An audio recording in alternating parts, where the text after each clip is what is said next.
It was just a normal Tuesday morning when 28-year-old mechanic Travis Colburn saw an elderly woman struggling with her broken mobility scooter outside his garage. What he did next cost him his job, but what happened the following day changed everything. Within hours, a convoy of luxury cars arrived, shocking the entire town. What none of them knew was who that woman really was, and the unimaginable secret she had been hiding behind her silence.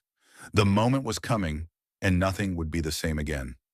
Before we start, like this video and comment where you're watching from. Your support helps us bring more powerful stories. Now let's begin. The garage was quiet that morning, the air thick with the scent of motor oil and dust as Travis Colburn tightened the last bolt on a customer's car. The sound of his tools clicking against metal echoed through the space. Outside, the sun had barely risen, casting long shadows across the parking lot. Travis, 28, was a dedicated mechanic known in the town of Elmsworth, not for his wealth or education, but for his heart. He had been raised by his grandfather, a Vietnam veteran, who taught him the value of honesty, hard work, and helping those in need, even when no one else would. Just as Travis was preparing to close the garage for lunch, a small rattling sound approached. He turned his head and saw an elderly woman struggling to push a malfunctioning mobility scooter along the sidewalk. Her gray hair was disheveled, her eyes tired, and her hands trembled with every step. Drivers passed without slowing down. People walked by as if she did not exist. Travis dropped his tools instantly and jogged over to her. "Ma'am, do you need some help?" he asked, his voice calm but concerned. She looked up at him, startled, then nodded weakly. "It just stopped working. I do not know what happened. I cannot walk far without it." Without a second thought, Travis gently guided her toward his garage, telling her to sit in the shade while he examined the scooter. She tried to speak again, but he raised a hand kindly. "You do not need to explain. Let me take care of it." What he did not know, what no one in town knew, was that this simple act of kindness would change the course of his life forever. He spent over 2 hours working on that scooter. It was an old model, with wires that had corroded and a battery pack that looked like it had not been changed in years.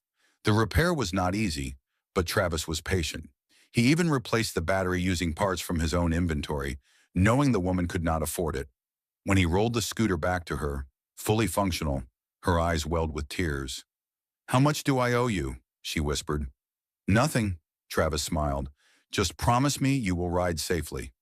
What he did not see was the man in the black Mercedes parked across the street, watching, listening. The next morning, Travis arrived at the garage as usual, but something was different. His manager, Derek, stood waiting by the door with a clipboard and a tight expression. "We need to talk," Derek said flatly. "Head office found out about what you did yesterday. Repairs without charge, unauthorized use of inventory.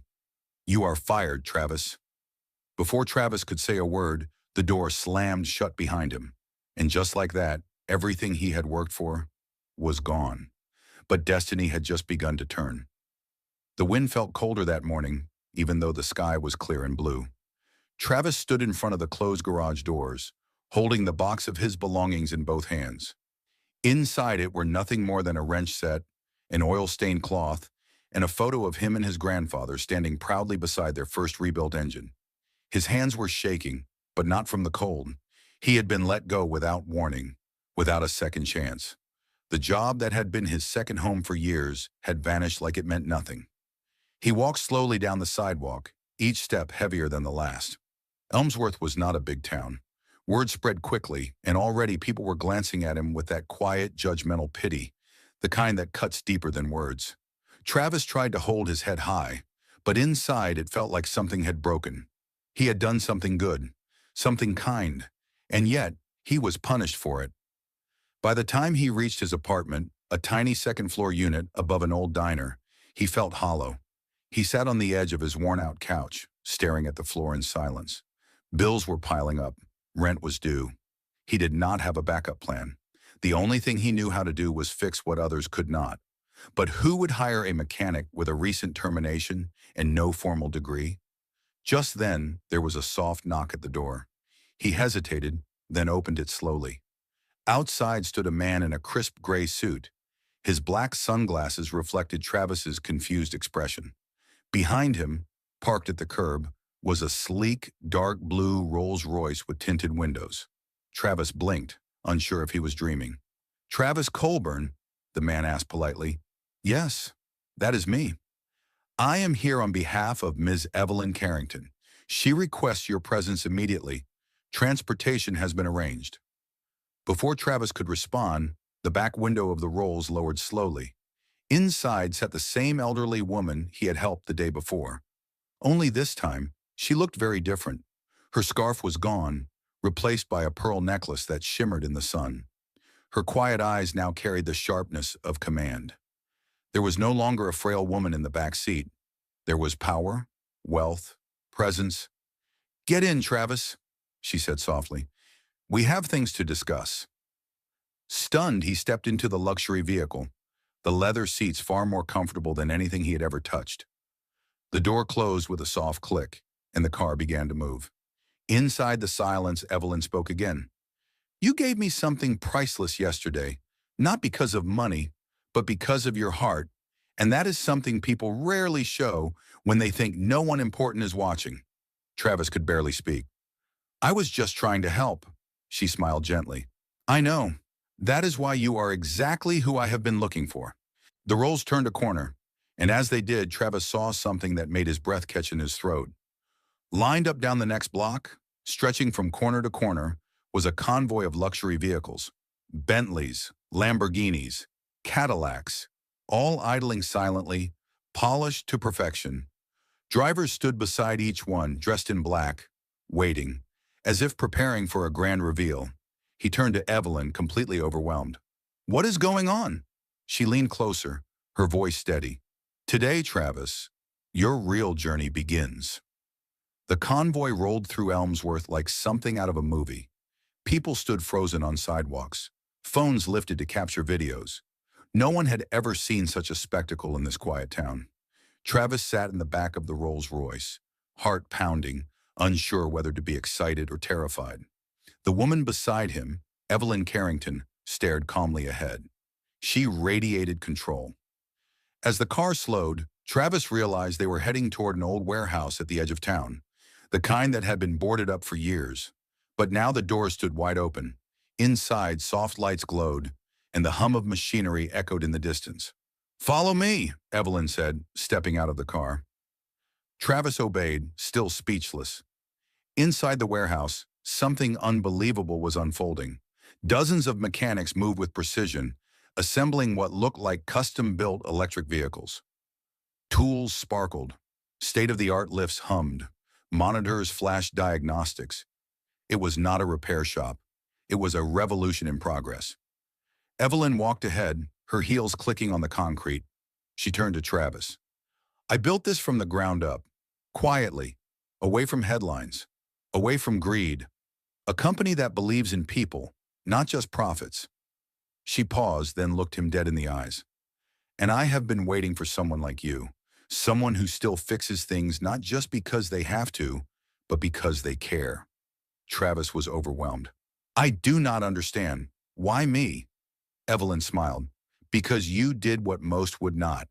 You helped me when I looked like I had nothing to offer. You did not ask for payment. You did not even wait for thanks." She turned to a man standing nearby in a navy blazer. "Charles, bring it out." Seconds later, a covered object was wheeled toward them. Evelyn reached forward, tugged the cloth away, and revealed a sleek, matte black electric scooter with gold accents. On the handlebar, engraved in tiny script, were the words, "Built by heart, not by hire." Travis stared at it. It was the same model he had repaired, but this one had been reimagined, enhanced, perfected. Evelyn nodded at him. "That is your design now. We built it from your blueprint." "My blueprint? But you fixed mine so well. My engineers studied every modification you made. We tested it, scaled it, and now we are preparing to launch it. Nationwide." Travis took a step back. "This is not real."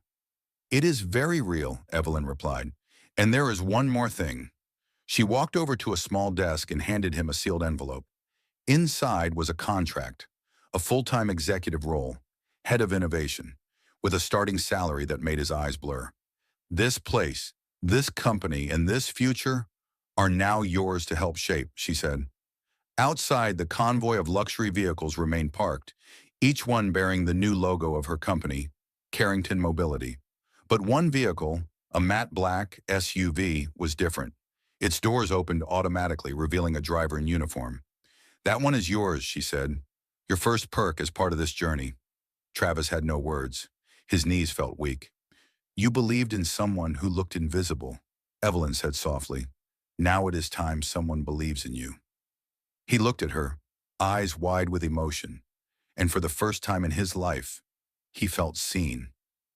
The next morning, Travis stood in front of a full-length mirror in a crisp black suit that fit like it was stitched just for him. Because it was. He adjusted his tie with trembling hands. Behind him, the matte black SUV waited at the curb. He took a deep breath, heart racing. He was not going to a job interview. He was not going to repair a tire. He was going back to the place that once humiliated him, the dealership. Carrington Mobility had officially acquired it overnight. Documents were signed, managers notified. But there was one thing Evelyn wanted Travis to do personally: walk through those doors with his head high. The SUV glided across town. Travis watched familiar streets blur past. Every red light felt like the universe asking, "Are you ready?" He was. The dealership came into view, bright and bold under the morning sun. Employees were already inside, sipping coffee, laughing, talking. No one knew what was about to happen. The SUV stopped. The driver stepped out and opened Travis's door with silent precision. Travis stepped out. Heads turned immediately. A few employees paused mid-laugh. One of the salesmen squinted. "Wait, is that the tire guy?" Travis walked through the glass doors, not stopping, not hesitating. He reached the center of the showroom and turned to face the stunned staff. One by one they gathered, curious and confused. Then Evelyn walked in. Every jaw dropped. She was not in disguise now. She wore a tailored white suit, heels clicking with quiet authority. The woman who once looked like a lost traveler now commanded the entire room with a single glance. "I am Evelyn Carrington," she said, "CEO of Carrington Mobility, and as of today, this dealership is under my company's ownership." Gas rippled through the crowd. The manager who had once mocked Travis began sweating. Evelyn continued, "And this man, Travis Miller, is your new regional director. Any issues with that can be taken directly to me." The silence was so deep, you could hear a pin drop. Travis stood frozen, but then he remembered that night. The rain, the cold, the way they treated him. He stepped forward.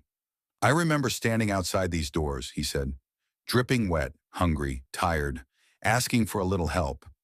I was laughed at, called a joke, sent away." He paused. "I am not here for revenge. I am here to show what happens when you lead with heart."